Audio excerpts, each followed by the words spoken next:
പ്രിയ പ്രേക്ഷകർക്ക് സീരിയൽ ന്യൂസിലേക്ക് സ്വാഗതം. കൂടുതൽ സീരിയൽ ന്യൂസുകൾ അതിവേഗം ലഭിക്കുന്നതിന് ഈ ചാനൽ സബ്സ്ക്രൈബ് ചെയ്യുക. ബെൽ ഐക്കൺ മറക്കാതെ ക്ലിക്ക് ചെയ്യുക. വീഡിയോ ഇഷ്ടമായി എങ്കിൽ ലൈക്ക് ചെയ്യാൻ മറക്കരുത്. അശ്വിനുമായി എന്തൊക്കെയോ പ്രശ്നങ്ങൾ ശ്രുതിക്കുണ്ട് എന്നുള്ള കാര്യം മനസ്സിലാക്കിയിരിക്കുകയാണ് ശ്രുതിയുടെ അമ്മ. ഇതേ തുടർന്ന് ശ്രുതിയോട് കാര്യങ്ങൾ വ്യക്തമാക്കാൻ അവർ ആവശ്യപ്പെടുകയും ചെയ്യുന്നു. അപ്രതീക്ഷിതമായ ഈ സംഭവം ഞെട്ടിച്ചു കളഞ്ഞതിനെ തുടർന്ന് എന്താണ് പറയേണ്ടത് എന്നറിയാത്ത അവസ്ഥയിൽ ശ്രുതി വന്നു നിൽക്കുകയാണ്. അമ്മ, ഒരു പ്രശ്നവുമില്ല. ഇതെല്ലാം അമ്മയുടെ വെറും തെറ്റിദ്ധാരണയാണ്. ഞാനും ഇപ്പോൾ ആ തെറ്റിദ്ധാരണ മാറ്റാൻ തന്നെയാണ് ആഗ്രഹിക്കുന്നത്. അശ്വിനുമായി എനിക്ക് ഒരു പ്രശ്നവുമില്ല.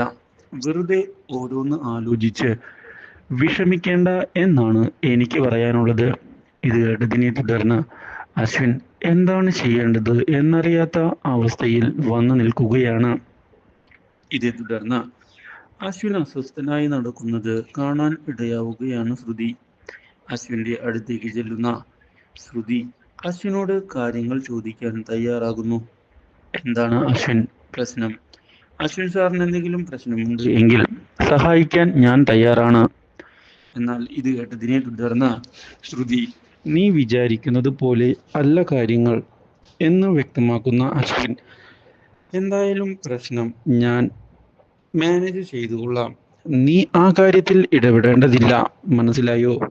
കാര്യങ്ങൾ എങ്ങനെയാണ് മുന്നോട്ട് കൊണ്ടുപോകേണ്ടത് എന്നാണ് ഞാനിപ്പോൾ ആലോചിക്കുന്നത്. അതെന്തായാലും ഞാൻ ചെയ്തു കൊള്ളാം എന്ന് ഉറപ്പിച്ച് പറഞ്ഞുകൊണ്ട് പോവുകയാണ് അശ്വിൻ. പക്ഷേ ഇതിനിടയിലാണ് വീട്ടിൽ പ്രശ്നങ്ങൾ ഉണ്ടാക്കുന്നത് മറ്റാരുമല്ല, വീട്ടിലേക്ക് വന്ന കുട്ടിയാണ് എന്നുള്ള സത്യം തിരിച്ചറിയുന്നത് പ്രിയ. ഇതോടെ പ്രിയ ആകെ ഞെട്ടിപ്പോയിരിക്കുകയാണ്. മാത്രവുമല്ല, ഈ കാര്യം ഇതേ തുടർന്ന് അശ്വിൻ്റെ സഹോദരനും മനസ്സിലാക്കാൻ ഇടയാവുകയാണ്. Do like, share and subscribe.